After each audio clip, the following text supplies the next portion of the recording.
Hey guys, welcome back to the Bodhi Tree. आज हम देखने वाले हैं ऐसा टॉपिक जो कि काफ़ी हद तक it's one of the most important topics, क्योंकि इस पे सवाल पूछे ही जाते हैं एमबीए सीईटी में। And apart from MBA CET other MBA entrance exams में भी पूछे जाते हैं। So the topic name as you can see is syllogism. So before we start, हम मतलब यूट्यूब में हमेशा हम लोग सॉल्व एग्जाम्पल्स देखते हैं एंड जो भी बेसिक कंसेप्ट या टिप्स ट्रिक्स दे सकते हैं वो हम लोग वीडियो में देखते हैं। But before we start I like to tell you this कि ये टॉपिक हमने हमारे कोर्स में एकदम फ्री रखा है, क्योंकि काफ़ी इंपॉर्टेंट टॉपिक है, तो ये एज अ ट्रायल देते हैं हम लोग। So before you get into the solve examples जो हम वीडियो में देखने वाले हैं, आई विल सजेस्ट कि डिस्क्रिप्शन बॉक्स में जाके जो लिंक दी रहेगी आपको हमारी वेबसाइट की, go there, register for free, take this trial lesson. वहाँ पे आपको सिलॉजिज्म के बारे में सारे कंसेप्ट्स मिल जाएंगे and also there is a practice test for you to practice. Right, so let's get into the solve example. क्या दिया है देखते। सिंपल है, नो कैट इज काउ। तो आई होप कि आपको बेसिक रिप्रेजेंटेशन कैसे करते हैं, बस ये कैट हो गई, ये हो गया काउ। तो इन दोनों में कोई सिमिलैरिटी नहीं है, तो ये जनरली ऐसे हम लोग रिप्रेजेंट करते हैं कि दोनों में एक क्रॉस लगा देते। कोई भी कैट काउ नहीं हो सकती है, सिंपल। ठीक है, पहला स्टेटमेंट देख लिया। Only a few cow is buffalo. तो ये ओनली वाला कंसेप्ट काफ़ी बार पूछा जाता है, तो ज़्यादा मतलब टफ नहीं है। This is nothing but only, मतलब क्या होता है, सम प्लस सम नॉट। ठीक है, ऐसे ध्यान रखो। तो सम का हमें पता है कि हम लोग हमारी बी सी डायग्राम कैसे बनाते हैं, कि ये हो गया, सपोज ये ए है, ये बी है। ठीक है, ये ऐसे चार अलग अलग डायग्राम्स हम देखते हैं, पर हमारे बी सी के लिए सबसे बेसिक वाली डायग्राम ये देखते हैं। तो ये आपको ध्यान रखना ज़रूरी है कि ओनली अ फ्यू में ए का ऐसा भी एलिमेंट, मतलब अगर this is only a few A is B, ऐसे हम लोग समझ रहे, काउ बफेलो, ठीक है, वो बाद में देखेंगे। तो कुछ एलिमेंट्स ऐसे भी होने चाहिए ए में जो बी में नहीं है। Basically that is the difference between only a few. Only a few and only few will be the same. ठीक है, मतलब ये ए हटा दिया तभी भी चलेगा, few will be different, so this only word makes all the difference। ठीक है, तो only a few को कैसे represent करते कि ये A में ऐसे कुछ चीज़ें होनी चाहिए कि जो B में नहीं है। ठीक है, तो ये sum प्लस ये sum हो गए कि कुछ दोनों में कॉमन है, कुछ है कि sum कॉमन नहीं है, sum नॉट। ठीक है, सिंपल वेज में अगर हम लोग डिस्कस करें तो only a few cow is buffalo. तो इसको हम लोग बी सी के हिसाब से कैसे रिप्रेजेंट करेंगे, तो काव में बस थोड़े से बफेलो दिखा देंगे। But like I suggest always कि only a few cow is buffalo के आपके मदर टंग में आप कन्वर्ट कर सकते हो, बी कोई भी हिंदी, मराठी, गुजराती। तो only a few cow is buffalo, कुछ ही काव बफेलो है, कुछ ही काव बफेलो है। सभी काव बफेलो हो नहीं सकते, मतलब सभी काव बफेलो नहीं हो सकते, मतलब ये आप ऐसे नहीं ड्रॉ कर सकते, ये काव, ये बफेलो, ये रॉन्ग हो जाएगा। ठीक है, सब के सब काव बफेलो नहीं हो सकते। पर इसका उल्टा हो सकता है कि मैं ये बफेलो अंदर ले लूँ और ये काव बाहर। तो इस केस में भी कुछ ही काव बफेलो है। कुछ ही काव कौन से, जो ये दोनों में कॉमन है, यही काव बफेलो है। ये जो बाहर के है काव वो बफेलो नहीं है। तो ये हम लोग बराबर से मतलब कॉन्ट्राडिक्ट नहीं कर रहे।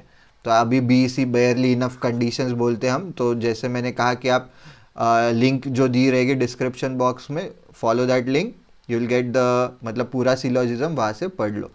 तो only a few cow is buffalo हो गया। ठीक है, सम बफेलो इज एलिफ।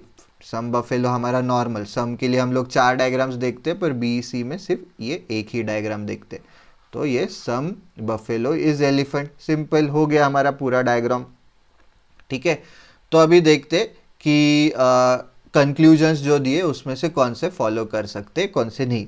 तो सम काव इज नॉट एलिफेंट, तो कुछ काव ऐसे हैं जो एलिफेंट नहीं है। तो जो बी सी में हमें दिखता है कि सम काव इज नॉट एलिफेंट, ये सही हो जाएगा। पर हम लोग सिर्फ बी सी के बेसिस पे जज करने वाले क्या नहीं, हम अभी करेंगे क्या कि हम ट्राई करेंगे कि सारे के सारे काव हम एलिफेंट में डाल सकते हैं क्या, वो हमें देखना है।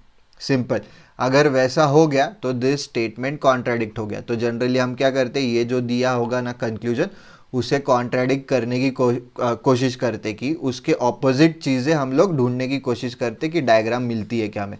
अगर मिल गई तो स्ट्रेट फॉरवर्ड ये कंक्लूजन नहीं है वैलिड, अगर नहीं मिली तो ये वैलिड है, सिंपल, राइट। तो सम काव इज नॉट एलिफेंट का उल्टा क्या है, ऑल काव आर एलिफेंट, ठीक है। आई होप यू आर मतलब आप वो एक बार अगर देख लोगे सिलोजिज्म का, तो there we discuss complementary statements as well, ठीक है। कॉम्प्लीमेंट्री मतलब एक दूसरे को कॉम्प्लीमेंट कर रहे, तो वो कौन से होते हैं कॉम्प्लीमेंट्री। ये कॉम्प्लीमेंट्री स्टेटमेंट्स कब हमें, मतलब अभी मैं काफ़ी फर्स्ट क्वेश्चन में काफ़ी कंसेप्ट बता रहा हूँ, तो ये कॉम्प्लीमेंट्री स्टेटमेंट्स कब यूज़ होते हैं, कब इस्तेमाल होते हैं, जब हमारा आंसर होगा आइदर कंक्लूजन 1 और 2 फॉलोज।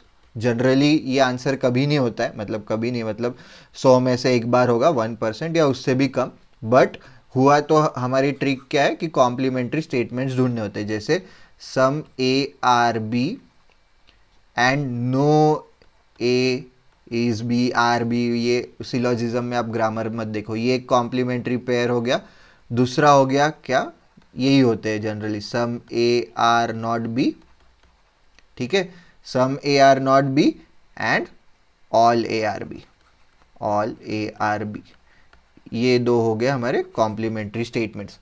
तो ऐसे अगर कंक्लूजन में ऐसे कॉम्प्लीमेंट्री स्टेटमेंट्स रहेंगे तो ही हमारा आंसर होता है आइदर 1 और 2 फॉलो, ठीक है।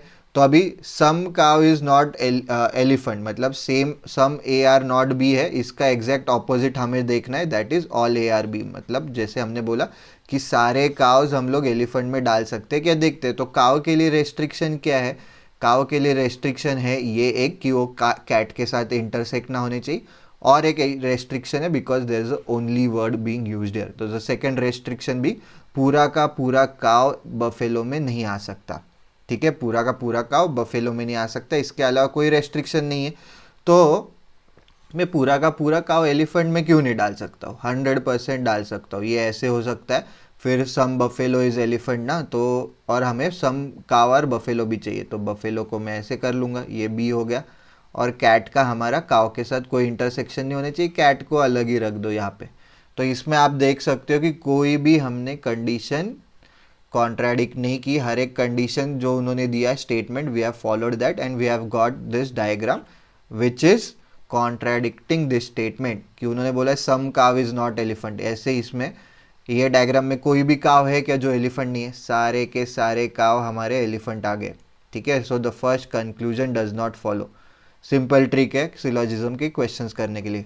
तो generally students are afraid of this topic, पर नहीं, काफ़ी स्कोरिंग है, ईजी है। तो फर्स्ट कंक्लूजन नहीं फॉलो कर रहा। Let's look at second statement, all buffalo being cat is possibility. सारे के सारे बफेलो मैं कैट में डाल सकता हूँ क्या, देखते, ठीक है। ये कैट है, ये कैट है, ये सारे के सारे मैंने बफेलो डाल दिया अंदर, ये कैट है। पर ये ध्यान दो कि हमें कुछ ना कुछ काव ऐसे होने चाहिए कि जो बफेलो भी है, ठीक है। मतलब काव और बफेलो का इंटरसेक्शन होना चाहिए, कुछ ऐसा होना चाहिए। ये काव है और ये कैट है, फिर इसकी वजह से क्या हो रहा है, काव एंड कैट का इंटरसेक्शन हो रहा है, जो कि हमें नहीं चाहिए। तो ये भी 100% गलत है। So none of the conclusion is true, मतलब neither conclusion 1 nor conclusion 2 follows, answer is D. I hope you have understood what we have done here. ये ओनली अ फ्यू वाला थोड़ा मतलब रीसेंट कंसेप्ट है, काफ़ी रीसेंट टाइम्स में आ रहा है, बैंकिंग एग्जाम्स में पूछा जा रहा है, एमबीए एग्जाम्स में पूछा जा रहा है, तो बी अवेयर, मतलब ये देख लो कंसेप्ट एक बार, ठीक है। Let's move on to the next question. Let's look at next question, वापस से ओनली वाला है, ठीक है। हमने देख लिया ओनली मतलब क्या है, कि कुछ प्लांट ऐसे होने चाहिए कि जो फ्रूट नहीं है, बेसिकली वही मीनिंग है, right. Some A are B, अगर आपने वो मतलब go through the link that we have given in the description box, वहाँ पे हम लोग सारे मतलब कंसेप्ट डिस्कस कर रहे हैं, वो पूरा का पूरा मतलब सिलोजिज्म का टॉपिक ट्रायल बेसिस पे फ्री में दे रहे।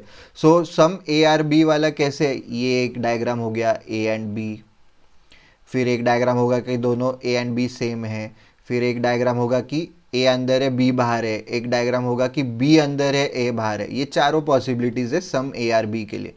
बट ओनली जब यूज़ हो रहा है only a few A are B, तो हमारे पास सिर्फ ये एक पॉसिबिलिटी हो जाती है और दूसरी पॉसिबिलिटी हो जाती है कि जब बी अंदर है ए बाहर है, क्योंकि इस केस में भी सिर्फ कुछ ही ए बी है, सिर्फ ये वाले ए बी है, ठीक है, सिंपल। पर बी सी हमारे बेयरली इनफ कंडीशंस जो है वो डायग्राम के लिए हम लोग ये वाला यूज़ करेंगे, ठीक है। तो only a few plant is fruit, तो ये प्लांट हो गया, ये फ्रूट हो गया। नो फ्रूट इज फूड, तो fruit. No fruit is food, तो ये फूड हो गया। इन दोनों में कोई इंटरसेक्शन नहीं है, सिंपल एज ऑफ नाउ, कुछ कॉम्प्लिकेशन नहीं। ऑल फूड इज़ वेजिटेबल, सबका सब जो फूड है पूरा का पूरा वेजिटेबल है, ये हो गया पूरा का पूरा वेजिटेबल, सिंपल बन गया हमारा डायग्राम। अभी देखते कि कंक्लूजन्स क्या। All fruit being plant is a possibility, सबके सब फ्रूट प्लांट हो सकते हैं क्या, ठीक है। तो ये हमारा ओनली वाले जो कंसेप्ट है उस पर ही उन्होंने खेला है। तो क्या है, हमने ऑलरेडी देख लिया है कि only few A are B में क्या होता है, या तो ये डायग्राम हो जाती है ए बी, या फिर बी अंदर ए बाहर चलता है, मतलब सारे का सारा बी ए हो सकता है, मतलब सारे का सारा फ्रूट प्लांट हो सकता है। तो all fruit being a plant is a possibility 100% true है, ठीक है, simple.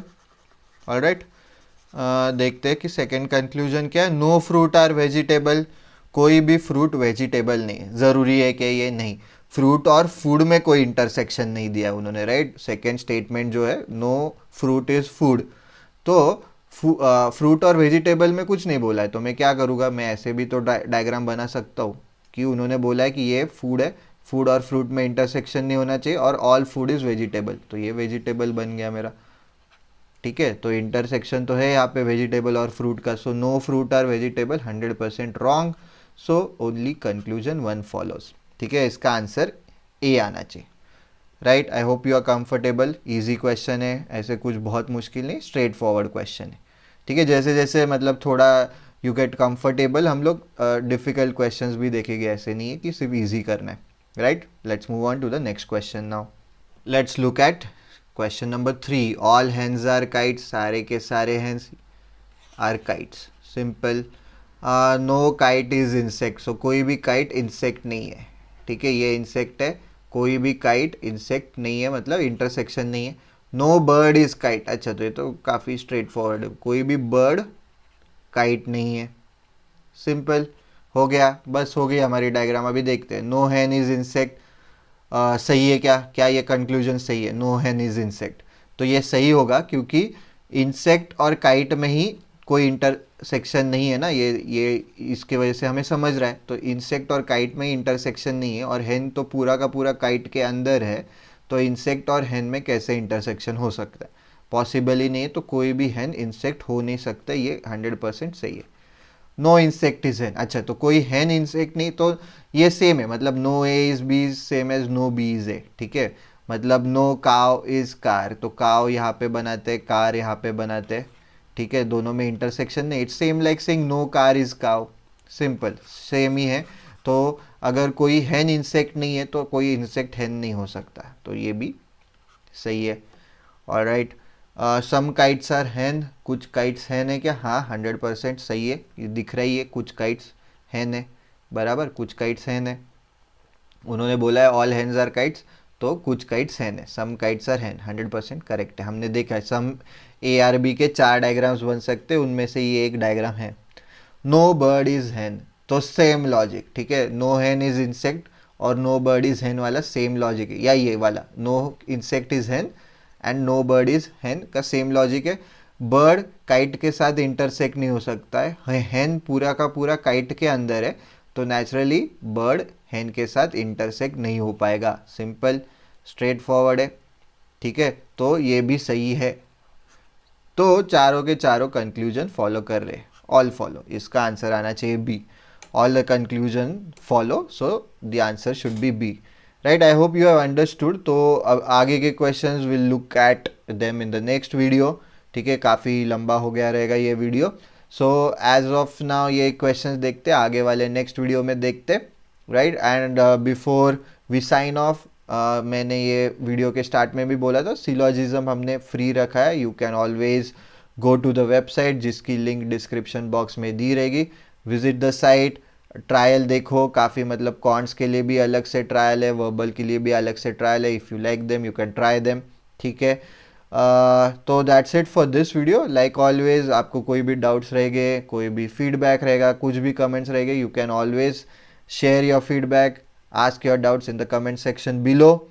Don't forget to like, मतलब अगर आपको एक्चुअली अच्छा लगा है video, don't forget to click on the like button, share करो, subscribe to the channel and also do visit our Telegram group पे काफ़ी, टेलीग्राम चैनल पे काफ़ी on a daily basis we keep posting such kind of questions जिसके बारे में discussion भी होता है। सो उनकी लिंक भी डिस्क्रिप्शन बॉक्स में नीचे दी होगी। Right, so that's it for this video guys, see you in the next video. Stay safe, stay home, stay healthy.